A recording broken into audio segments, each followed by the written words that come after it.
তুমি রহমান, তুমি মেহেরবান। বলেন, তুমি রহমান, তুমি মেহেরবান। অন্ধ গাহে না শুধু, অন্ধ গাহে না শুধু তোমারি গুণগান। বুঝেও বুঝে না তবু শান, তুমি রহমান, তুমি মেহেরবান। জোরে বলেন আল্লাহু আকবার। জনম জনম যদি গাহি তোমারি মহিমা গাওয়া শেষ হবে নাহি। ঠাই দিও প্রিয়তম, ঠাই দিও প্রিয়তম, ও গো দয়াবান। তুমি রহমান, তুমি মেহেরবান। এই কথা বলেছে আর আল্লাহর বান্দা কেঁদে দিয়েছে। বলে, ভাই তুমি যেটা মনে করতেছো সেটা না। আজ 25টা বছর হয়ে গেছে আমি বসে বসে ঘুমাই, শুয়া ঘুমাইতে পারি না। কেন বৈশা কেন ঘুমাও, শুয়া কেন ঘুমাইতে পারো না? বলে, আল্লাহ পাক রব্বুল আলামিন মানুষের খাদ্য নালীর মাথায় একটা টিউব ঠিক করে দিছে। টিউব চাকার ভিতরে যেমন হাওয়া দিলে হাওয়া বেরোয় না, মাথায় বাল্টু আছে, আছে না? হাওয়া যেন বের না হয়ে যায়, এই জন্য যেমন বাল্টু আছে, মানুষের খাদ্য নালীর মাথায় এরকম একটা বাল্টু আল্লাহ তাআলা তৈরি করে দিছে। এজন্য মানুষ খাওয়ার পরেও যদি সাথে সাথে পা দুখন উপর দিক মাথা নিচের দিক করা হয়, তাহলে কি মুখ দিয়ে খাদ্য বেরোবে? ওই ব্যক্তি বলে, ভাই এই মাথার যে বাল্টুটা আছে আজ 25টা বছর হয়ে গেছে, আমার ওইটা নষ্ট হয়ে গেছে। আমি খানা খায়া যদি কখনো মাথা নিচের দিকে দিই, আমার মুখ দিয়ে খানা বের হয়ে আসে, যার কারণে আমি কোনো সময় শুইতে পারি না। বুজুর্গ চিন্তা করতেছে, আরে এইটাও তো আল্লাহর একটা নিয়ামত। কথা খায় না, এটা আল্লাহর নিয়ামত না? আমারটা তো ভালো আছে, আপনারটা ভালো আছে বলে টের পাচ্ছেন না, নষ্ট হলে না টের পাবে। ওই ব্যক্তি বলতেছে, ভাই আমার এই ভাল্টু নষ্ট হয়ে গেছে, শুয়ে আমি ঘুমাইতে পারি না, এজন্য আমি কান্দি না।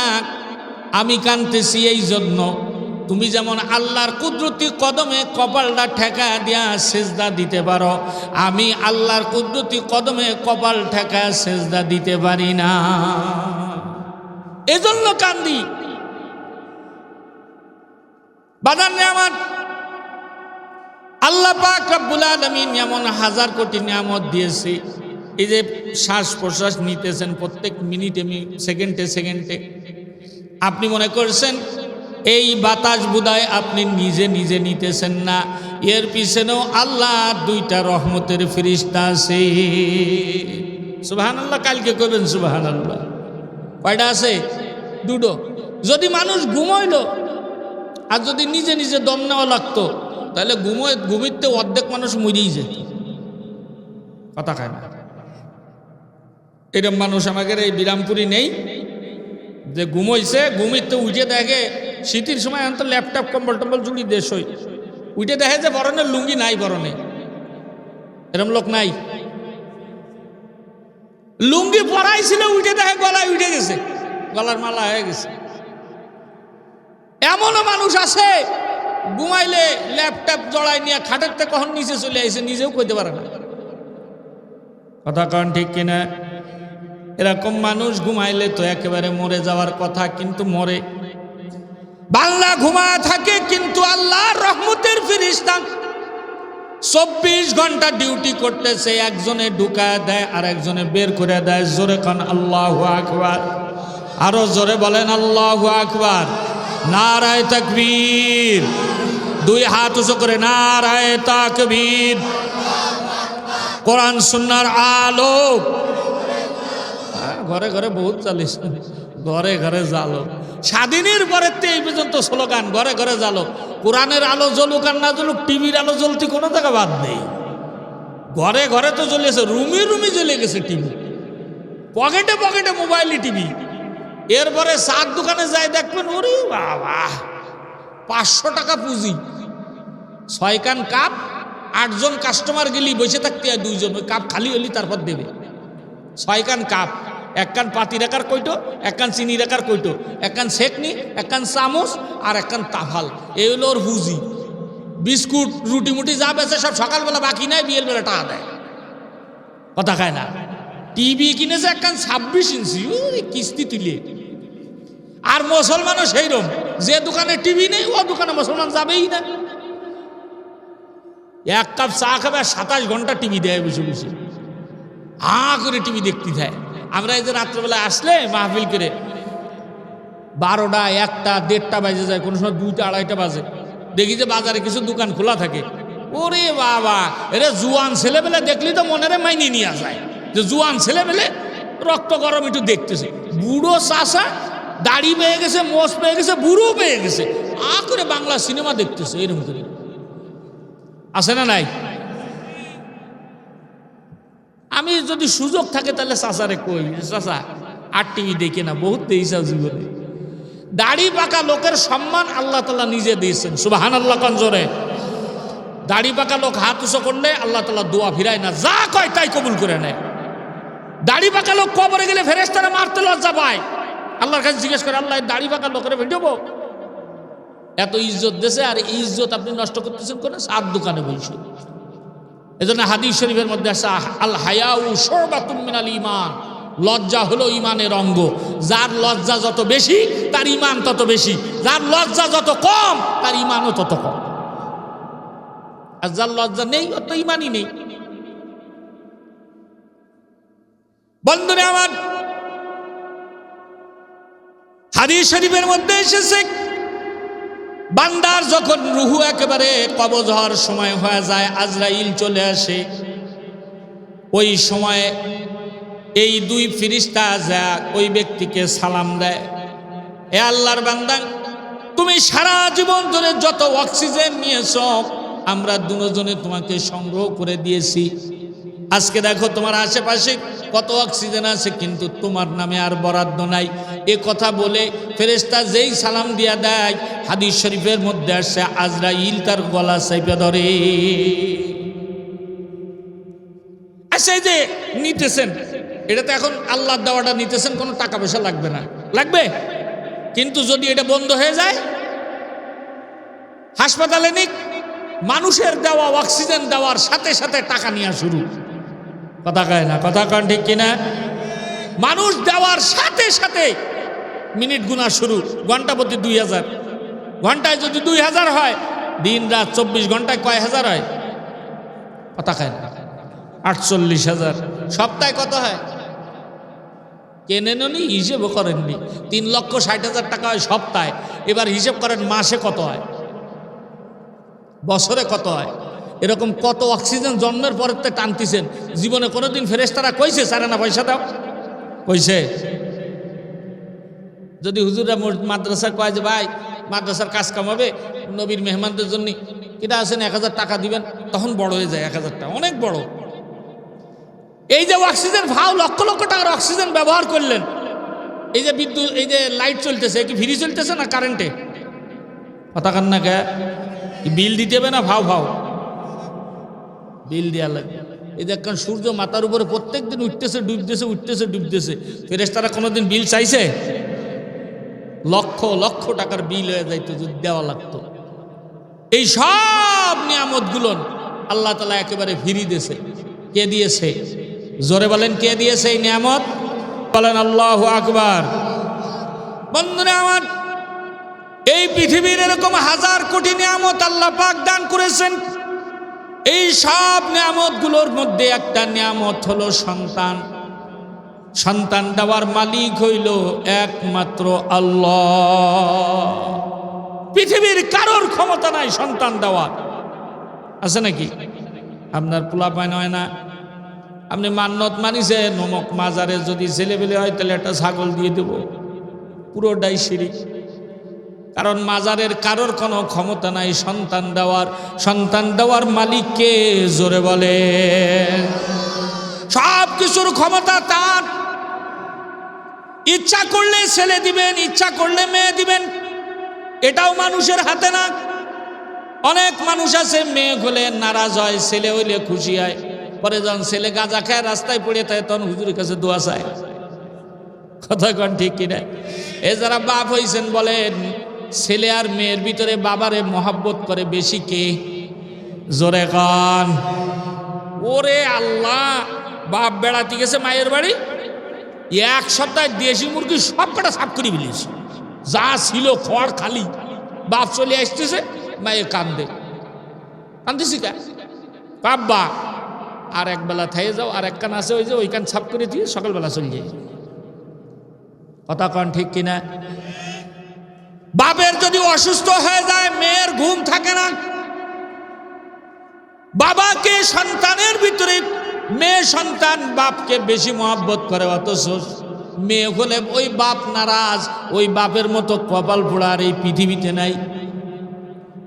এই পৃথিবীতে হাজার মানুষ আছে যাদের কোনো সমস্যা নাই কিন্তু সন্তান হয় না। জরখান আছে না নাই? আমি রংপুর গিয়েছিলাম মাহফিলে গত মাসে। কোটি কোটি টাকার মালিক একজন মানুষ আইসা আমাদের ধরে বলে, হুজুর আল্লাহ তাআলার কি কুদরত জানি না, আমি বিবাহ করছি আজকে 25 বছরের উপরে হয়ে গেছে, আমার সন্তান হয় না। দুনিয়ার ডাক্তার সব বাইটা খাইছি, টাকার তো অভাব নাই। দেশে গিয়েছি, বিদেশে গিয়েছি, সব মানুষগুলো পরীক্ষা নিরীক্ষা করে আমারে বলে, ভাই আপনার তো কোনো সমস্যা নাই, কেন যে আমার সন্তান হয় না? আমি জানি না হুজুর, আপনি মুসাফির মানুষ, একটু দোয়া করে দিয়েন, মুসাফিরের দোয়া কবুল হয়। বলে আল্লাহ তাআলা একটা সন্তান দিক, ছেলে দিক, মেয়ে দিক, কানা দিক, খুড়া দিক, ল্যাংড়া দিক, শুধু বুবা না দিলিয়ায়। এই সন্তান দিয়ে ইচ্ছা করলে দুনিয়া কামাই করা যায়, ইচ্ছা করলে এই সন্তান দিয়ে আখিরাত কামাই করা যায়। দুনিয়া আর আখিরাতের ভিতরে দুনিয়া হলো সামান্য সময়ের, আখিরাত হলো চিরস্থায়ী। সুবহানাল্লাহ কইলেন না? আল্লাহ বলেন, বাল তুসিরুনাল হায়াতাদ দুনিয়া, দুনিয়ার হায়াত একেবারে সংক্ষিপ্ত, দেখতে দেখতে দুনিয়ার হায়াত শেষ। এই যাদের দাড়ি পাইকে গেছে আজকে জিজ্ঞাসা করে দেখেন, মনে হয় যেন সেদিনকে দাড়ি উঠছে, আয়নায় দেখতেছে সেদিন দাড়ি উঠছে। দেখতে দেখতে দাড়িগুলো পাইকা গেছে, দেখতে দেখতে হায়াত কিন্তু শেষ হয়ে যাবে। আল্লাহ বলে, ওয়ালাল আখিরাতু খায়রুল লাকা মিনাল উলা, দুনিয়ার আখিরাতের ভিতরে দুনিয়ার থেকে আখিরাত হইল উত্তম। সুবহানাল্লাহ বলে। এই দুনিয়া কামানোর জন্য দুনিয়ার বহু মানুষ নিজেদের সন্তানকে দুনিয়ার লাইনে লাগাই দিছে। ইংলিশ মিডিয়ামে দিছে, কেউ স্কুলে দিছে, কলেজে দিছে। দেখতে দেখতে সন্তান দুনিয়ার লাইনে অনেক বড় হয়ে গেছে, এসপি হয়ে গেছে, কেউ ডিসি, কেউ প্রফেসর, কেউ ইঞ্জিনিয়ার, কেউ ডাক্তার। বাবা মনে করছে আমার জীবন বড় সফল, আমার সন্তানগুলো দুনিয়ার লাইনে বড় হয়েছে। আরে দুনিয়া তো কিছুই না, আখিরাতের জীবন হইল আসল। দুনিয়ার জীবন তো কিচ্ছু না। আমি যখন পালবাড়ি মোড় মসজিদে ইমামতি করি, একদিন এক প্রফেসর, আমার খুব মহব্বতের মানুষ, আমার এসে বলতেছে, হুজুর আমার জীবন সার্থক হয়ে গেছে। কেমনে? আমার 2টা ছেলে, 1টা মেয়ে। ছেলে 2টা, একটা হলো পুলিশের এসপি না এসপি যেন, আর একজন হলো কলেজের প্রভাষক, সরকারি কলেজের। মেয়েটা হলো রোডস অ্যান্ড হাইওয়ের ইঞ্জিনিয়ার। বলে, হুজুর আমার আর কিছু চাওয়ার নাই। আমি বললাম, প্রফেসর সাহেব আপনার কাছে আমার ছোট্ট একটা কথা। কি? বলে, আপনি যদি এখন মারা যান, আপনার জানাজা কি ওই সন্তানরা পড়াবে না আমার পড়ানো লাগবে?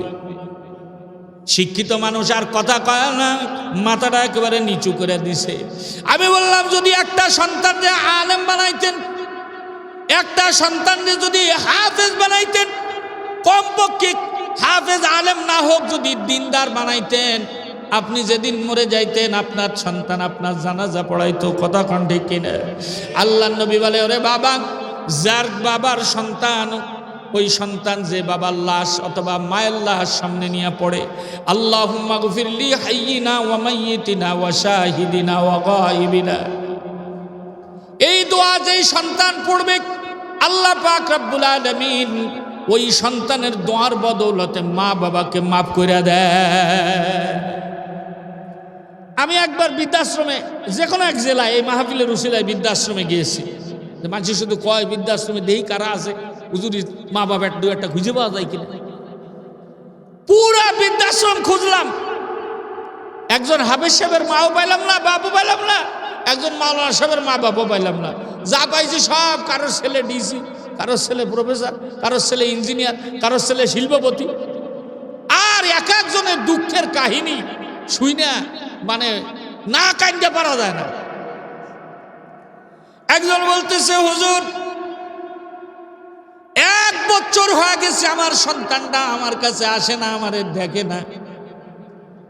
আমি বললাম, যদি সন্তানটারে আলেম বানাইতেন তাহলে ওই বইয়ের মধ্যে লেখা আছে মা বাবার পদতলে সন্তানের জান্নাত, আর জান্নাত কেউ কোনো দিন বৃদ্ধাশ্রমে ফেলায় রাখবে না। জান্নাত কোনোদিন বৃদ্ধাশ্রমে ফেলাবে না, বরং অল্প কামাই করলেও ওর মধ্যে থেকে মা বাবার পিছনে খরচ করবে। কেন? আল্লাহর রসুলের ওয়াদা, যে ব্যক্তি মা বাবার পিছনে টাকা পয়সা খরচ করে সে কোনোদিন ফকির হবে না। জোরে কোন সুবহানাল্লাহ। আপনারা সুবহানাল্লাহ জোরে কইতেছেন না, আপনারা বুঝতে পারতেছেন না যে সুবহানাল্লাহর ভ্যালু কত না? একটু জোরে সরে কান দিই সুবহানাল্লাহ। এই সুবহানাল্লাহ কি থাকবে না কোনোদিন বাতিল হয়ে যাবে? কথা বলেন, থাকবে না বাতিল হয়ে যাবে? এই তাম পৃথিবীর বাদশাহী আল্লাহ তাআলা 4 জন মানুষকে দান করছিল। কয়জনকে? জোরে কান। 4 জন। এর মধ্যে 2 জন ছিল কাফের, একজন নমরুদ, একজন বক্তনসর। আর 2 জন ছিলেন মুসলমান, এর মধ্যে একজন ছিলেন জুলকারনাইন, যাকে আল্লাহ তাআলা এমন একটা দ্রুতগামী ঘোড়া দান করছিল যে এই পুরা পৃথিবী সে 2 বার চক্কর দিয়েছে। ভয় পেয়েছেন না আপনারা? সাউন্ড বক্সে ডুস ডুস করেছে, তাতে যদি ভয় পান। কতবার চক্কর দিয়েছে? 2 বার। এই ব্যক্তি বয়স পাইছিল 1600 বছর। কত বছর? 1000 বছর সে পুরো পৃথিবীর রাজত্ব করছে। 1000 বছর। আর একজন ছিলেন হযরত সুলাইমান আলাইহিস সালাতু ওয়াস সালাম, যিনি নবীও ছিলেন, যিনি নবীর পাশাপাশি একজন প্রধানমন্ত্রী মানে বাদশাও ছিলেন। সুবহানাল্লাহ। আচ্ছা, যদি আল্লাহর রাজনীতি পছন্দ না হইতো তাহলে আল্লাহ তাআলা জীবনে কোনোদিন কোনো নবীরে বাদশা বানাইতেন না। কথা কন ঠিক কিনা? আমাদের সমাজে এক শ্রেণীর মানুষ আছে, ওরা আমাদেরকে বলে, হুজুর যা কন কন, রাজনীতির কথা যেন আপনি বললেন না। আরে কোরআনের মধ্যে যতদিন রাজনীতির কথা থাকবে, তুমি বলো আর না বলো, হুজুররা রাজনীতির কথা বলেই যাবে। কারণ এই জমিন আল্লাহর, এই আসমান আল্লাহর, এই সব কিছু আল্লাহর, সুতরাং শাসন চলবে আল্লাহর। কথা বলেন ঠিক কিনা? তোমার মতো পাতি নেতার কথায় হুজুর রাজনীতি বাদ দেবে না। রাজনীতি, আমরা তো রাজনীতি, সব রাজনীতির আমরা খারাপ করি না, সব রাজনীতিবিদদের। এখন তুমি যদি রডের জায়গায় বাঁশ ঢুকাই দাও তো তোমার বিরুদ্ধে তো বলাই লাগবে। তুমি যদি ডিম লক্ষ লক্ষ টাকা কেনো, বালিশ লক্ষ লক্ষ টাকা কেন, পদ্মা লক্ষ লক্ষ, যেটা আমরা 10 টাকা 20 টাকায় পাই তাই যদি লক্ষ টাকা কেনে, তো দুর্নীতির বিরুদ্ধে তো কথা বলাই লাগবে। কথা বলেন ঠিক কিনা? কারণ এই দেশের রাষ্ট্রীয় সম্পদ, এটা কারণ না, এটা আমাদের।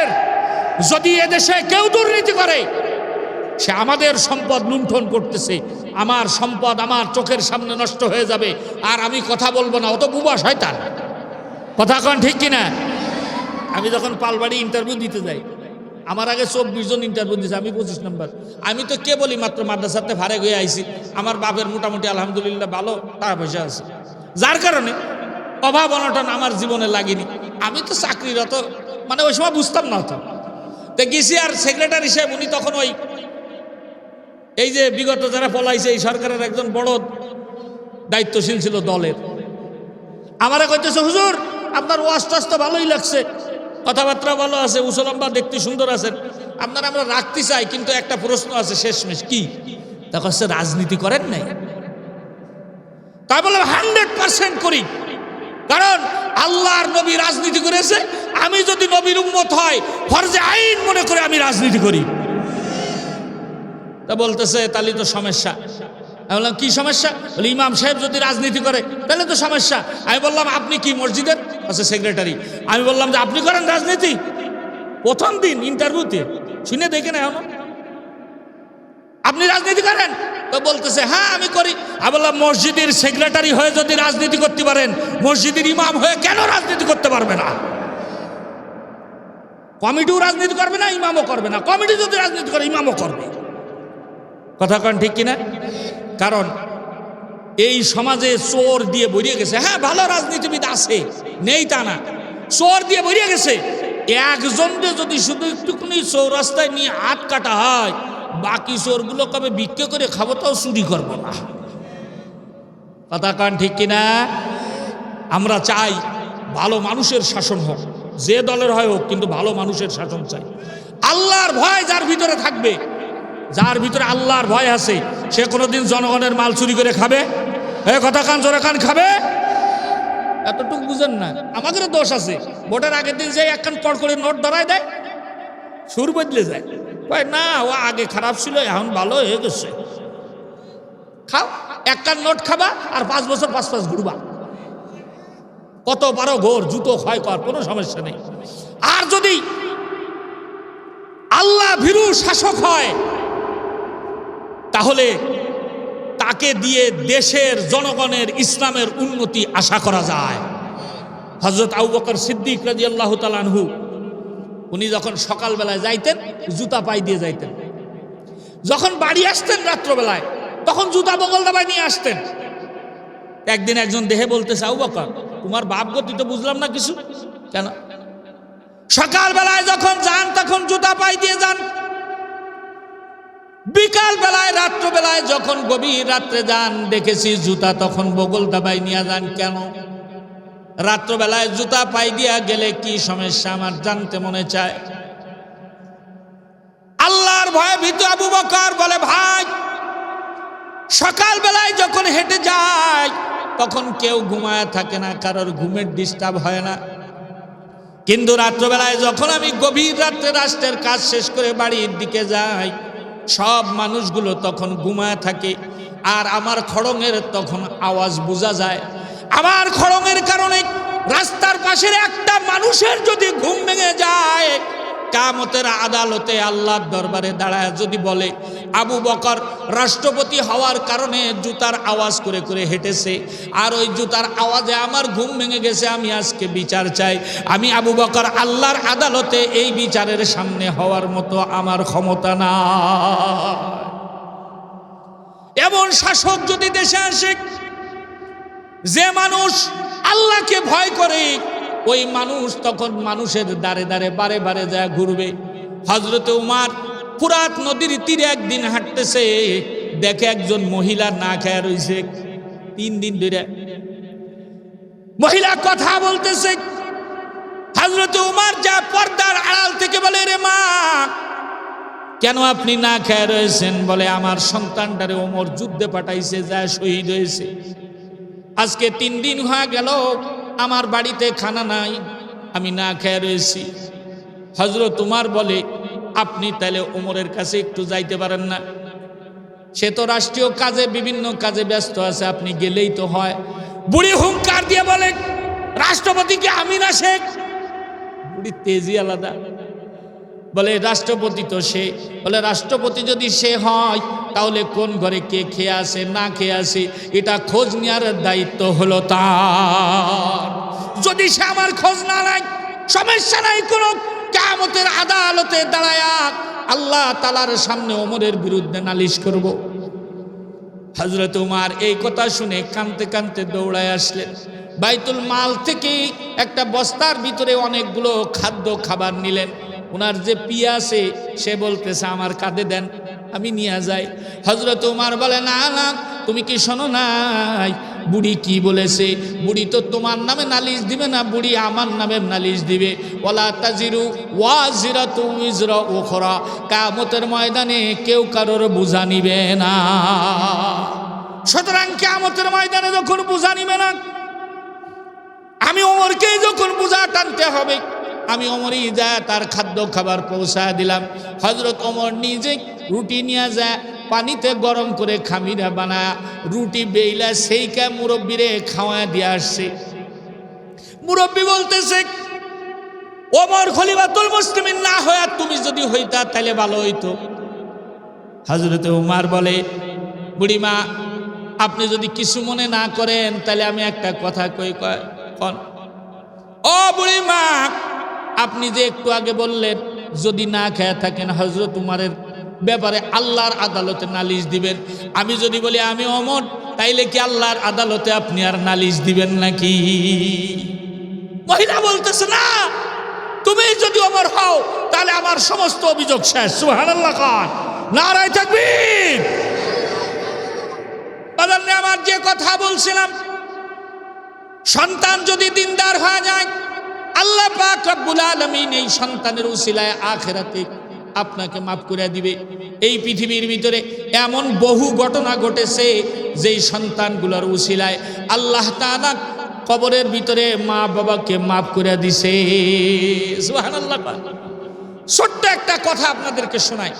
অনেক আগে আমি যখন হাটহাজারী মাদ্রাসায় পড়ি, ওই সময় একটা ঘটনার বই পড়েছিলাম, তাকি উসমানী সাহেবের লেখা। ওইটার ভিতরে পাকিস্তানের একটা ঘটনা লিখছে উনি, ওনার ওই সময়কার, আজ থেকে ৬০-৭০ বছর আগের হবে। উনি লিখেছে, একটা এলাকার ভিতরে দুইজন বন্ধু একসাথে ঘুরে বেড়াইতো, খুব খাতির দুজনের, একজন আর একজনের ছাড়া বাঁচে না এমন অবস্থা হয়ে গেল।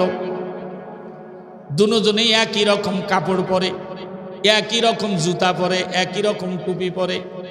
দুজন বন্ধু একসাথে ঘুরে বেড়ায় আর দুনিয়ার আকাম কুকাম করে বেড়ায়। হঠাৎ করে একদিন এক বন্ধু দুনিয়ার থেকে বিদায় হয়ে গেছে। এক বন্ধু যখন বিদায় হয়ে গেছে তখন আরেক বন্ধুর মনে টেনশন হয়ে গেল, কারণ জুড়ি যদি চলে যায় তাহলে মনের মধ্যে কষ্ট লাগে না? লাগে না? আরে মানুষ তো দূরে থাক, একটা পাখিও যদি দেখবেন, দুটো পাখি থাকলে একটা মরে গেলে আর একটা শোকে থাকে। কথা কন ঠিক কিনা? আর মানুষ যা চিন্তা করে সারাদিন দেখবেন ঘুমের মধ্যে ওইটাই তার মাথার মধ্যে আসে, স্বপ্ন দেখে। কথা ঠিক কিনা? এই যে যারা এই যে তরকারি বেচে, কেউ থাকলে আবার মনে কষ্ট নিয়েন না। এই যে জাল ২৫০ টাকা ২৫০ টাকা কয় না, আর কথা খায় না। এই যে দিনের বেলা সারাদিন ২৫০ বেচেছে, আপনি মনে করেন রাত্রিবেলাও চুপ করে থাকে? ও রাত্রিবেলা ঘুমের ঘরে ২৫০ বেচতেই দেয়। এই কিছুদিন আগে একজন মহিলা আইসে আমারে বলতেছে, হুজুর আমার এই স্বামীর সাথে আর সংসার করা হবে না আমার। তা আমি বললাম যে কেন, কি হয়েছে এরকম? কষ্ট দিনের বেলা তো তরকারি বেচে বেচে, রাত্রির বেলা ওর তরকারি বেচার জন্য আমরা ঘুমোতে পারি না একটাও। আসে না, এরকম করে না? এই বন্ধু যখন এই চিন্তা করতেছে, রাত্রবেলায় হঠাৎ করে আল্লাহ তাআলা ওই বন্ধুরে স্বপ্নে দেখাইছে, যে বন্ধু মারা গেছে ওই বন্ধুরে দেখতেছে জাহান্নামের আগুন দাউ দাউ করে তার কবরে জ্বলতেছে। নাউজুবিল্লাহ বলেন জোরে। বন্ধুরে আমার, এই বন্ধু যেই ব্যক্তি জাহান্নামের আগুনে পুড়তেছে, ওই ব্যক্তি ওই জীবিত বন্ধুকে বলতেছে, বন্ধু দুনিয়ার বুকে পাপ কাজ করেছি, তওবা না করে কবরে চলে আসছি, এখন কবরের মধ্যে তো আযাব ভোগ করতেছি। কিন্তু সমস্যা হলো কিছুদিন পর পর আমার কবরের ভিতরে জাহান্নামের আগুন আরো বেড়ে যায়, তেজ হয়ে যায়। আমি একদিন ফেরেশতারে জিজ্ঞাসা করলাম, এরে ফেরেশতারা, আমার কবরের ভিতরে জাহান্নামের আগুন মাঝে মাঝে কেন বেড়ে যায়? কি কারণে বেড়ে যায়? আমার তো আমল নামা বন্ধ, আমার আমল নামায় তো আমি আর গুনাহ ঢুকানোর কোনো সুযোগ নাই। গুনাহ যদি না বাড়ে তাহলে আযাব তো বাড়ার কথা না। বলে বন্ধু, ফেরেশতা আমাকে বলতেছে, শোনো, তুমি দুনিয়ার বুকে যে একজন সন্তান রেখে আসছো, ওই সন্তানটা যখন পাপের কাজ করে, তুমি বাবা হিসাবে তোমার কবরে ওর একটা ভাগ আসে। সন্তান যেমন ভালো কাজ করলে বাবার কবরে মায়ের কবরে সওয়াব পৌঁছায়। সন্তান যদি ওরকম খারাপ কাজ করে এই সন্তানের কারণে তার কবরের ভিতরে গুনাহ পৌঁছায়। ওই বাপ মা ওই বাবা বলতেছে, বন্ধু শোনো, আমার সন্তানটারে বইল এমনিতেই আমার নিজের গুনার কারণে আমার আযাব বড় কঠিন হইতেছে, আমার ওই সন্তানের পাপের কারণে আযাব আরো বেড়ে যায়। ওকে বলে দিও যদি ভালো কাজ করতে পারে করুক, না পারে না করুক, কিন্তু খারাপ কাজ করে আমার কবরে আযাব যেন আর না বাড়ায়। এটা হলো আমার 1 নাম্বার কথা। আর 2 নাম্বার হলো, বন্ধু এই কবরস্থানের ভিতরে অনেকগুলো কবর ছিল যাদের কবরে জাহান্নামের আগুন জ্বলছিল। হঠাৎ করে দেখি ওই কবরে জাহান্নামের আগুন বন্ধ হয়ে গেছে। জিজ্ঞাসা করলাম, এরে ফেরেশতারা, এই কবরের ভিতরে জাহান্নামের আগুন জ্বলছিল কেমনে মাফ হয়ে গেল? বলে এর আপনজন আত্মীয় স্বজন সন্তানেরা যারা উপরে আছে এর নামে আল্লাহর রাস্তায় কিছু সদকা করেছে, যার কারণে আল্লাহ পাক রব্বুল আলামিন তাকে মাফ করে দিয়েছে। জোরে কান সুবহানাল্লাহ। বন্ধু তোমার কাছে আমার আবদার হলো, আমার সন্তানটারে বইল আমি যে সম্পদ রেখে এসেছি ওই সম্পদের মধ্য থেকে আল্লাহর রাজি খুশির জন্য, আল্লাহর রাস্তায় কিছু সদকা করার জন্য, হতে পারে এই উসিলায় আল্লাহ তাআলা আমাকেও মাফ করে দিবে। বন্ধুর ঘুম ভেঙে গেল। সকালবেলায় এই যে জীবিত বন্ধু ওই মৃত বন্ধুর বাড়ির দিকে রওনা হয়েছে। বাড়ির কাছে যে একজনকে জিজ্ঞাসা করতেছে, অমুক আমার বন্ধুর বাড়ি এইটা না? কয় হ্যাঁ। আমার বন্ধুর যে একটা সন্তান ছিল ওই সন্তানটা কি বাড়িতে আছে, একটু ডাক দেন। একজন এসে বলে সে বাড়িতে নাই, কিছুক্ষণ আগে এই যে এই রাস্তা দিয়ে গিয়েছে, এই রাস্তা দিয়ে গেলে তাকে আপনি পাবেন। এইবার ওই বন্ধুটা আস্তে আস্তে আস্তে আস্তে করে ওই রাস্তা দিয়ে হেঁটে কিছু দূর যায়, দেখে একটা পুকুরের ভিতরে ওই সন্তানটা কেবল গোসল করার জন্য নামছে হাঁটু পানিতে। খুব খেয়াল করে শুনেন, বড় একটা শিক্ষণীয় বিষয় আছে। বন্ধু ওই বন্ধুটা যা ওই বন্ধুর সন্তানটারে সালাম দিছে। মুসলমানের যদি দেখা হয় তাহলে প্রথম কাজ কি? জোরে কান। শুধু জীবিত মানুষকে না, কবর জিয়ারত করতে গেলে মৃত মানুষকে পর্যন্ত সালাম দিয়া শুরু করতে হয়। আসসালামু আলাইকুম ইয়া আহলাল কুবুর। শুধু তাই না, ইসলাম এত সুন্দর ধর্ম, যদি বিধর্মী কারোর সাথে দেখা হয় তবু ইসলাম বলে তাকেও সালাম দাও। সুবহানাল্লাহ। কি সালাম দিবে? আসসালামু আলা মানিত্তাবাল হুদা। মুসলমানদের দেখলে সালাম দিবেন তো আসসালামু আলাইকুম কয়া, কিন্তু কাফেররে দেখলে আসসালামু আলাইকুম কয়া না। হিন্দু বৌদ্ধ খ্রিস্টান এদেরকে দেখলে বলবেন আসসালামু আলা মানিত্তাবাল হুদা। ওই ব্যক্তির উপর আল্লাহর শান্তি বর্ষিত হোক যে ব্যক্তি সরল সঠিক পথ চলতে চায়। এমনকি খালি ঘরে পর্যন্ত ঢুকলে সালাম দিয়ে ঢুকতে হয়। কেন? আল্লাহর নবী বলেন, কোন ঘর যদি কেউ বন্ধ করে যাওয়ার সময় বলে বিসমিল্লাহি তাওয়াক্কালতু আলাল্লাহ, এটা বলে বন্ধ করে রাখে, তো আল্লাহর রহমতের ফেরেশতারা ওই ব্যক্তি ফিরে আসার আগ পর্যন্ত ওই ঘরকে পাহারা দেয়। আস্তে কোন সুবহানাল্লাহ, একেবারে আস্তে করে। সুবহানাল্লাহ কইলে গুনাহ হয় না সওয়াব হয়? তো সওয়াবই তো কামাইতে বসছেন এনে। জোরে কোন সুবহানাল্লাহ। তা আপনি যখন আইসে ঘর খুলবেন তখন ওই রহমতের ফেরেশতারা থাকবে না? এজন্য আল্লাহর নবী বলেন খালি ঘরে ঢোকার সময় সালাম দাও, আসসালামু আলা মির রব্বিনা ওয়া আলা ইবাদিল্লাহিস সলিহিন। আল্লাহর পক্ষ থেকে যারা এত সময় পাহারা দিয়েছো তোমাদের উপর আল্লাহ শান্তি বর্ষিত হোক। জোরে কোন সুবহানাল্লাহ। এইবার ওই বন্ধুর সন্তানকে বলতেছে, রে সন্তান, গতকালকে রাত্রে স্বপ্নের মধ্যে তোমার বাবার সাথে আমার সাক্ষাৎ হয়েছিল। তোমার বাবার কবরে জাহান্নামের আগুন জ্বলতেছে। সন্তান হলে মনে কষ্ট পাওয়ার কথা, নেককার সন্তান হলে। আরে আমার বাবার কবরে জাহান্নামের আগুন জ্বলতেছে, কষ্ট পাওয়ার কথা না? সন্তান হলো বদকার পাপী। সন্তান বলতেছে আমার বাবার কবরে আযাব হইতেছে, আমি কি করব? আমার কি করার আছে এই জায়গায়? বন্ধু ডাক দিয়ে বলতেছে, শোনো সন্তান, তোমার বাবার কবরে জাহান্নামের আগুন তোমার গুনার কারণে আরো বেশি বেড়ে যায়। তোমার বাবা বলেছে ভালো কাজ করতে পারলে করলো, না পারলে না করো, কিন্তু গুনার কাজ করে তোমার বাবার কবরে আযাব বাড়াও না।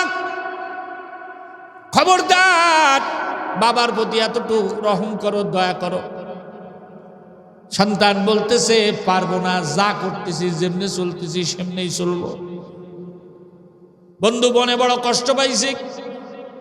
বন্ধু বলতেছে শোনো, তোমার বাবা আর একটা কথা বলতে বলেছে, যদিও বইলে কোনো লাভ নাই, তারপরেও বলতেছি। তোমার বাবার ওই কবরস্থানের আশেপাশে বহু কবরে আল্লাহ তাআলা ওর মা বাবার জন্য, ওর আত্মীয় স্বজন, ওর সন্তানেরা ওর নামে দান করার কারণে আল্লাহ তাআলা তার কবরে আযাব মাফ করে দিছে। সম্ভব যদি হয় তোমার বাবার রেখে যাওয়া যে সম্পদ আছে, ওই সম্পদের থেকে তোমার বাবার নামে আল্লাহর রাস্তায় আল্লাহর সন্তুষ্টির জন্য কিছু সদকা করো, হইতে পারে তোমার বাবার কবরে আযাব আল্লাহ পাক মাফ করে দিবে। এত বড় পাপী সন্তান, সন্তান ওই পুকুরের মধ্যে থেকে এক কোষ পানি হাতে উঠাইছে, উঠা ঘাটের দিকে মেরে দিয়ে বলে নেন। যখন কইতেছেন দান করার জন্য, নেন, আমার বাবার নামে এটা দান করে দিলাম। উপরে যে বন্ধু দাঁড়ায় আছে তার কলিজাটা ভেঙে খান খান হয়ে গেছে, আফসোস করতেছে, কষ্ট পাইতেছে। আহারে, আল্লাহ তাআলার কাছে দোয়া করতেছে, রব্বুল আলামিন তুমি আমারে সন্তান দিও না, কোনো সমস্যা নাই, কিন্তু এর মতো পাপী সন্তান তুমি আমারে দিও না। বন্ধুরা আমার যারা এখানে বসে আছেন, আল্লাহ পাক রব্বুল আলামিন এই জন্য সন্তানের ব্যাপারে দোয়া শিখায় দিয়েছে। যখনই হাত উঁচা করবা, দোয়া করবা, রব্বানা হাবলানা মিন আজওয়াজিনা ওয়া যুররিয়াতিনা ওয়া কুররাতা আইন ওয়াজআলনা লিল মুত্তাকিনা ইমামা। জোরে কান আল্লাহু আকবার। আল্লাহ বলে, বান্দা যখনই দোয়া করবি, এই দোয়া করবি, আল্লাহ এমন একটা সন্তান তুমি আমারে দিবা যে আমার কলিজা ঠান্ডা করে, আমার চক্ষু শীতল করে, যে আমার পরকালের নাজাতের উসিলা হবে। এজন্য নবীরা যখন দোয়া করেছেন সন্তান পাওয়ার আশায়, শুধু সন্তানের দোয়া করেন নাই, দোয়া করেছেন রব্বানা রব্বানা হাবলানা, আল্লাহ তাআলা বিহাবলি মিনাস সলিহিন, আল্লাহ আমার একটা নেককার সন্তান তুমি দান করো। জোরে কান সুবহানাল্লাহ। বন্ধু চলে গেছে, এক সপ্তাহ হয়ে গেছে। এক সপ্তাহ পরে দেখতেছে ওই যে বন্ধু যে জাহান্নামের আগুনে জ্বলছিল, ওই মানুষটাই এবার জান্নাতের বাগানে বসে রয়েছে। একটু জোরে কান্না সুবহানাল্লাহ। ডাক দিয়ে বলে, বন্ধু তুমি না জাহান্নামের আগুনে পড়তেছিলা, কেমনে জাহান্নামের থেকে জান্নাতে আসলা? কি কারণে মাপ পেয়ে গেলা? বলে, তুমি যে আমার সন্তানরে বলছিলা আমার নামে কিছু দান করার জন্য, আল্লাহ তাআলা ওই দানের উসিলায় আমাকে মাফ করে দিয়েছে। জীবিত বন্ধু বলতেছে, না না, কি দান করেছে আমি তো জানি। পুকুরের ভিতরে দাঁড়ায় ছিল, এক হাত দিয়া এক কোষ পানি উঠায়া ঘাটের দিকে মেরে দিয়ে বলছে, এটা আমার বাবার নামে দান করে দিলাম। পানির উসিলায় কি আর মাপ পাওয়া যায়? মৃত বন্ধু বলতেছে, বন্ধু লটারি যদি কপালে থাকে তাইলে পানির উসিলাও মাপ পাওয়া যায়। কথা কন ঠিক না বেঠিক? লটারি যদি কপালে লাগিয়া যায়, এই যে মক্কা মদিনার ইমামরা যে মাযহাবের অনুসরণ করে, ইমাম আহমদ ইবনে হাম্বল রাহমাতুল্লাহি আলাইহি, উনি একদিন নদীর পাড় দিয়ে হাঁটে যায়, দেখে যে নদীতে একজনে মাছ ধরতেছে, যাইলে মাছ ধরতেছে, হঠাৎ করে হাসি দিছে। হাস কি কইতে হয় হাসি দিলে? জোরে কান আলহামদুলিল্লাহ। হাদিস শরীফের মধ্যে আসছে, হাক্কুল মুসলিমি আলাল মুসলিমি খামসুন, এক মুসলমানের আর এক মুসলমানের উপরে 5টা হক আছে। কয়টা? একটা হলো তাসমিতুল আতিস, কেউ যদি হাসি দিয়ে আলহামদুলিল্লাহ বলে, তার উত্তরে বলতে হয় ইয়ারহামুকাল্লাহ, এটা একটা হক। ইমাম আহমদ ইবনে হাম্বল চিন্তা করলেন, ওই ব্যক্তিটা আলহামদুলিল্লাহ বলেছে, কিন্তু আমি যদি ইয়ারহামুকাল্লাহ বলি সে শুনতে পারবে না, কারণ বাতাস আসতেছে নদীর থেকে পাড়ের দিকে। উনি চিন্তা করলেন, নবীজির এই সুন্নতটা জিন্দা করার জন্য আমি একটু টাকা খরচ করি। একটা নৌকা ঠিক করলেন, বললেন ওই জায়গায় যাব আর আসবো। বলে যাইতে 1 টাকা, আসতে 1 টাকা। কয় টাকা হইল? ইমাম আহমদ ইবনে হাম্বল 2 টাকা দিয়ে ওই নৌকা ঠিক করে ওই ব্যক্তির কাছে যায়, বলে ভাই তুমি যে বলছো আলহামদুলিল্লাহ, এর উত্তরে আমি বইলা গেলাম ইয়ারহামুকাল্লাহ। রাত্রবেলায় যখন ঘুমাইছে, মদিনার মরুর দুলার কামলিওয়ালা তার মাথার কাছে আইসা গেছে। আল্লাহু আকবার বলেন জোরে। ডাক দিয়ে বলে রহমান, তুই এমন একটা কাম করছো, আল্লাহ তাআলা বড় খুশি হয়ে গেছে। মাত্র 2টা টাকা খরচ করি না আমার সুন্নতটারে জিন্দা করলি, আল্লাহ তাআলা তো এই 2 টাকার বিনিময়ে তোরে জান্নাতের মালিক বানায়া দিছে। ওই বন্ধু বলতেছে, শোনো, লটারি যদি লেগে যায় তাহলে এমনিই লেগে যায়। তুমি যখন যে আমার সন্তানকে কথা বলেছো, ওই টাইমে ওই পুকুরের পাড়ে একটা পিপিলিকা পিপাসায় কাতর হয়ে গড়াইতেছে, পানির কাছে যাবে এমন শক্তি তার কাছে নাই, গড়ায় আর আল্লাহর কাছে দোয়া করে, রব্বুল আলামিন কেউ যদি আমার একটু পানি পান করা দিত, আমার জানটা বাইসে যাইতো। আয় আল্লাহ তাআলা, কেউ আসেনি আমার একটু পানি দিয়ে আমার জানটা বাঁচায় দিবে। এমন কথা যখনই বলেছে, আমার সন্তানের ওই ছিটানো পানি যায় ওই পিপিলিকার গায়ে পড়েছে, পিপাসা দূর করে জান বেঁচে গেছে। ছোট্ট প্রাণীটা দোয়া করেছে, আল্লাহ জানি না কে আমাকে একটু পানির ব্যবস্থা করে আমার জানটা বাঁচায় দিল। রব্বুল আলামিন তার আপনজন কেউ যদি বিপদে আপদে মুসিবতের মধ্যে থাকে, তোমার দরবারে দোয়া চায় মালিক, এই উসিলায় তুমি তার আপনজনকে মাফ করে দাও। বন্ধু, ওই পিপিলিকার দোয়ার বদৌলতে আল্লাহ পাক রব্বুল আলামিন আমাকে মাফ করে দিয়েছে। জোরে কান সুবহানাল্লাহ।